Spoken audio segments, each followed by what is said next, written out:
আছেন আমাদের সভাপতি হিসাবে মাননীয় স্বরাষ্ট্রমন্ত্রী জনাব সালাউদ্দিন আহমেদ, আমাদের চিফ হুইপ জনাব নুরুল ইসলাম মনি সাহেব, আমাদের মাননীয় সংসদ সদস্য অ্যাডভোকেট জয়নাল আবেদিন সাহেব, আমাদের মাননীয় সংসদ সদস্য আন্দালিব রহমান পার্থ সাহেব, আমাদের মাননীয় প্রতিমন্ত্রী এবং সংসদ সদস্য জুনায়েদ সাকি সাহেব, ভিপি নূর সাহেব, ব্যারিস্টার মীর হেলালউদ্দিন সাহেব, ফারজানা শারমিন পুতুল, ব্যারিস্টার শাকিলা ফারজানা, রুবেল সাহেব এবং আরো একজন ওলিউল্লাহ সাহেব আমাদের এই কমিটির সদস্য। আমরা সিদ্ধান্ত নিয়েছি আমরা শহীদ পরিবারের সদস্যদের সাথে কথা বলবো, জুলাই যোদ্ধাদের সাথে কথা বলবো, বৈষম্য বিরোধী আন্দোলনে যারা সংগ্রাম করেছেন তাদের সাথে কথা বলবো, বিভিন্ন শ্রেণী পেশার মানুষের সাথে কথা বলবো, সাংবাদিকদের সাথে কথা বলবো, সুপ্রিম কোর্ট আইনজীবী সমিতির সাথে কথা বলবো, রিটায়ার্ড বিচারকদের সাথে কথা বলবো, প্রেস ক্লাবের সাথে কথা বলবো, বিভিন্ন স্টেক হোল্ডারদের সাথে কথা বলবো এবং তাদের সাথে কথা বলে এবং যারা জুলাই সনদ রচনা করেছেন এই জুলাই সনদের যৌক্তিক জায়গায় লিপিবদ্ধ করার জন্য যারা দিনরাত নিরলস পরিশ্রম করেছেন তাদের সাথেও কথা বলবো। কথা বলার পরে আইনি প্রক্রিয়ায়, সাংবিধানিক প্রক্রিয়ায় এই যে সংস্কার প্রস্তাবগুলো যেভাবে এসেছে এটা সংবিধান সংশোধনের দিকে আমরা নিয়ে যাব, সেই লক্ষ্যে আমরা কাজ করছি। আমরা আপনাদের অবগতির জন্য জানাচ্ছি আমাদের এই কমিটি সংবিধানের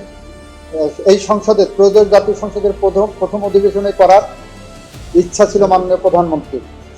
পরবর্তীতে আমরা সিদ্ধান্ত নিয়েছিলাম 17 সদস্য বিশিষ্ট করব। 17 সদস্য বিশিষ্ট কমিটির মধ্যে 7 জন বিএনপির দলীয় সংসদ সদস্য, 4 জন সংসদে প্রতিনিধিত্ব করে এমন রাজনৈতিক দলের সদস্যবৃন্দ যেমন জুনায়েদ সাকি সাহেব, ভিপি নূর সাহেবরা আছেন, আন্দালিব রহমান পার্থ সাহেবরা আছেন, 1 জন সংসদ সদস্য স্বতন্ত্র থেকে ওলিউল্লাহ সাহেব একটা রাজনৈতিক দলের প্রতিনিধিত্ব করেন, 5 জন ওখান থেকে, সুতরাং 7, 5, 12 আর 5 জন বিরোধী দলের পক্ষ থেকে আমরা চেয়েছিলাম। বিরোধী দল আমাদের কাছে সময় চেয়েছিলেন, বলেছিলেন যে এই অধিবেশনে দিতে পারবেন না, জাতীয় বাজেটের অধিবেশনে দেবেন নাম। আমরা চেষ্টা করেছিলাম তাদের কাছ থেকে নাম কালেক্ট করা, আমরা দুঃখজনকভাবে সেই নাম আমরা পাইনি। ওনারা বলেছেন ওনারা এই প্রক্রিয়ায় থাকবেন না। তারপরেও আমরা বলেছি, জাতীয় সংসদেও বলেছি, এখনো বলছি,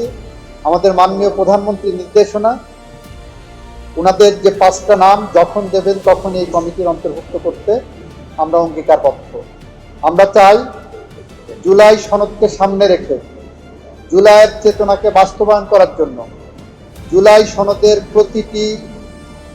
অনুচ্ছেদকে অক্ষরে অক্ষরে পালন করার জন্য